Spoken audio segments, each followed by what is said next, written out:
ചിലപ്പോഴൊക്കെ വിധി വളരെ ക്രൂരമാണ്. ചിലരെ അത് വല്ലാതെ തകർത്തു കളയും.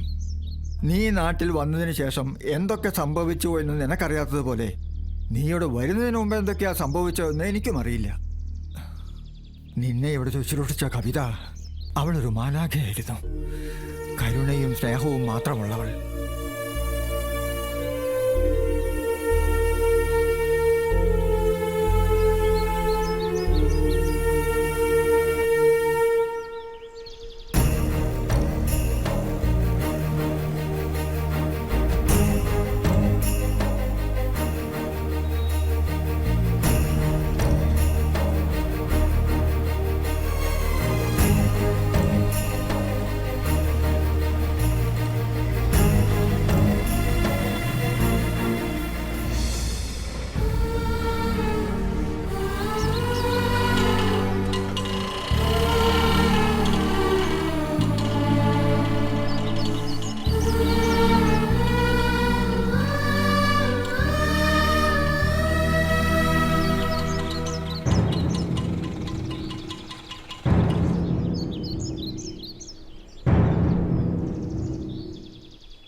ഓർമ്മ നഷ്ടപ്പെട്ട നിന്റെ ഓരോ ആവശ്യങ്ങളും അവൾ മനസ്സിലാക്കി നിർവഹിച്ചു.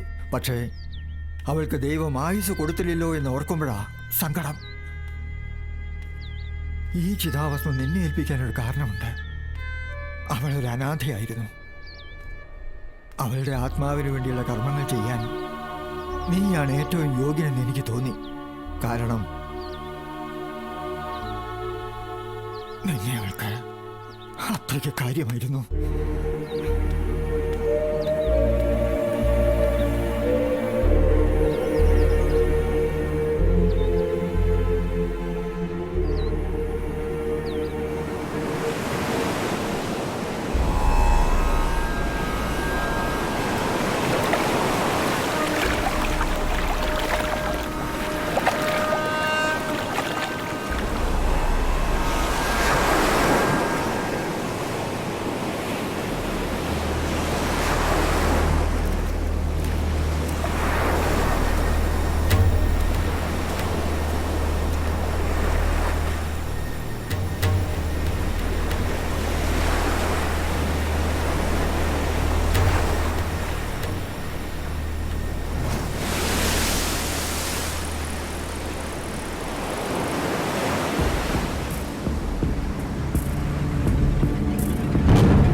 നീ ഇത്രയും നാളെ ഇത് എവിടെയായിരുന്നടാ? നീ മെഡിക്കൽ കോളേജിൽ കിടന്നപ്പോൾ ഞാൻ എത്ര വട്ടം അവിടെ വന്നറിയും. നിന്നെ ഒന്ന് കാണാൻ പോലും വിഷ്ണു കൂട്ടിന് സംഭവിച്ചില്ല. നീ എന്താ ഒന്നും മിണ്ടാത്ത? നിനക്കെന്നെ മനസ്സിലായില്ലേ? ഞാൻ കണ്ടക്ടർ ഷാരൂഖാടാ. വാ, ഒരു കാര്യം പറയട്ടെ. എത്ര നാളാണ് കണ്ടിട്ട്. അനുവും ഞാനും തമ്മിലുള്ള സ്നേഹബന്ധം വീട്ടിലും നാട്ടിലും ഒക്കെ അറിഞ്ഞപ്പോൾ ഞാൻ ഈ പരുവത്തിലായി. ബസ് വിഷ്ണു കൂട്ടിനും കത്തിച്ചു. എന്നെ അവിടെ നാട്ടി ഓടിച്ചു.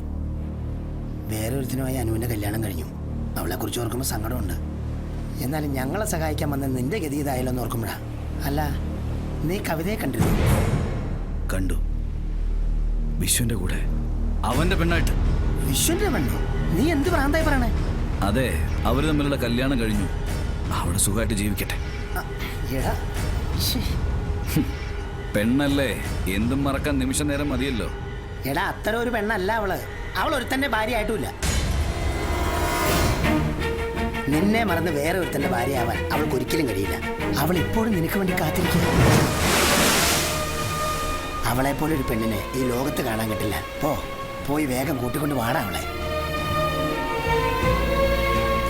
എൻ്റെ അനുവിൻ്റെ അവസ്ഥ നിങ്ങൾക്ക് വരരുത്. നിങ്ങൾ ഒരുമിക്കണം, ഒരുമിച്ച് ജീവിക്കണം. നീ എന്തെങ്കിലും മടങ്ങി വരുമെന്ന് കരുതി അവള് കാത്തിരിക്കുക. നീ ഭഗവതിപുരത്തേക്ക് പോകണം, കവിതയെ കാണണം. നീ ഇപ്പൊ തന്നെ ചെല്ലടാ.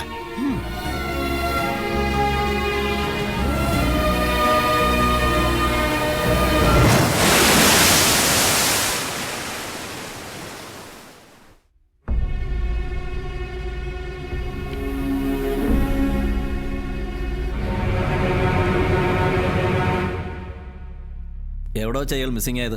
തൃശ്ശൂരിൽ വെച്ച് സർക്കിൾ ഓഫീസിൽ പരാതി കൊടുത്തിരുന്നു. ഇയാൾ നിങ്ങളുടെ ബന്ധുവാണോ? അല്ല, പക്ഷേ ഇവനെ തിരിച്ചു കിട്ടിയില്ലെങ്കിൽ. ഇയാൾ മിസ്സിംഗ് ആയിട്ട് ഇപ്പൊ എത്ര ദിവസമായി? 7 ദിവസമായി. അത് ശരി, ഒരാഴ്ചയായല്ലേ? നിങ്ങളൊരു കംപ്ലൈന്റ് എഴുതി കൊടുത്തിട്ട് പോക്കോ. ഞാൻ അന്വേഷിക്കാം. ശരി, വരട്ടെ.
ഇവിടെ ഇരിക്ക്.